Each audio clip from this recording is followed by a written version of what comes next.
स्त्री 2 में हमें उन सवालों के जवाब मिले जो अभी तक अधूरे थे, जैसे ये अननोन गर्ल कौन थी, इसका स्त्री से क्या कनेक्शन था, क्या कभी इस यूनिवर्स के हीरोज असेंबल करेंगे और क्या कभी इस यूनिवर्स की स्टोरीज आपस में कनेक्ट होंगी। इन सब के जवाब स्त्री 2 में हमें मिल जाते हैं और साथ ही साथ इसका हिंट भी मिल जाता है कि अब आगे क्या होगा। लेकिन एक क्वेश्चन जिसका जवाब सभी को जानना है, उसका जवाब अभी तक किसी को नहीं मिला और वो क्वेश्चन था कि ये कलश आखिरकार अक्षय कुमार तक कौन लेकर आया। वो कौन था जिसने वहां जाकर इस लावे को भरा और ये लावा सीधा लाकर अक्षय को दे दिया, जिसे पीकर मिली अक्षय को सरकटे की पावर। तो आज की इस वीडियो में हम यही जानेंगे कि आखिरकार ये कलश यहाँ तक लायक कौन होगा। तो इसे जानने के लिए हमें कहानी में थोड़ा पीछे जाना पड़ेगा। देखो, अक्षय चंद्रभान यानी सरकटे का वंशज था और यहाँ पर रह रहा था एक मानसिक आरोग्य आश्रम में। यहाँ पर नोटिस करने वाली बात ये थी कि सभी लोग अपनी हरकतों से पागल नजर आ रहे थे, बट अक्षय नहीं। एक पागल और एक नॉर्मल इंसान में अंतर होता है एंड अक्षय कुमार को देखने पर ऐसा लग नहीं रहा था कि ये पागल है। हाँ, थोड़ी बहुत हरकतें कर रहा था, बट बोल चाल में वो बिल्कुल नॉर्मल था,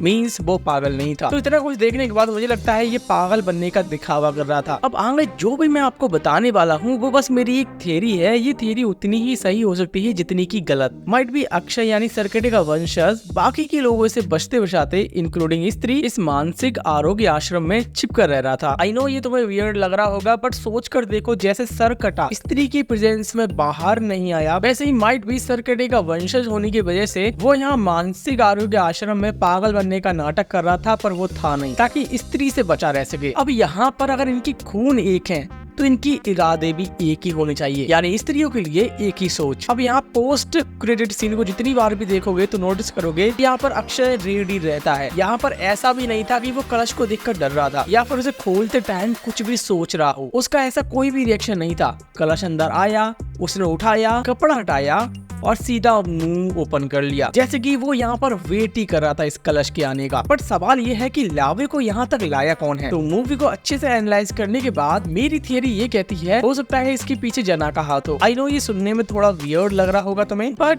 डोंट वरी, अभी समझाता हूँ। देखो, स्त्री फर्स्ट में जैसा कि हमने देखा था कि जना के अंदर स्त्री के कुछ कीटाणु आ गए थे, जिसकी वजह से कभी कभी उसे दौड़े आते थे और वो परेशान रहता था। अब स्त्री पार्ट 2 में जहाँ तक मुझे पता है इसका जवाब अभी तक नहीं दिया गया है कि जना के अंदर स्त्री के कीटाणु अभी भी हैं या फिर नहीं। बट स्त्री 2 के अंदर हमें ये जरूर दिखा दिया गया है कि जना के अंदर उस हवेली में जाने से सरकटे के कीटाणु आ गए थे। देखा था ना, वो 3 मिनट के लिए मर गया था और पहुंच गया था सरकटे की टेरिटरी में। और इस इंसिडेंट के बाद जना कंप्लीटली सरकटे से जुड़ गया था। वो सरकटे की प्रेजेंस को फील कर पा रहा था, जो सरकटा देख रहा है वो भी देख पा रहा था। मींस कोई तो कनेक्शन यहाँ पर जना का और सरकटे का बन गया था। तो हो सकता है सरकटे ने जानबूझकर जना को चुना है उससे कनेक्ट होने के लिए, क्योंकि उसे पता था कि स्त्री कभी न कभी उसका अंत जरूर कर देगी और उसके अंत के बाद सिर्फ उसकी पावर्स ही बचेंगी। तो व्हाट इफ ये सब उसका प्लान था कि अगर उसकी बॉडी मर जाए, जो कि पहले से ही मरी हुई है, तो उसकी पावर्स उसके वंशज तक चली जाए ताकि वो उसके एम को पूरा कर सके। तो ओवरऑल कहने का मतलब है यहाँ पर एक्चुअली में सरकटा कंप्लीटली मरा नहीं था। स्त्री सरकटे को यहाँ इस स्पेशल वेपन से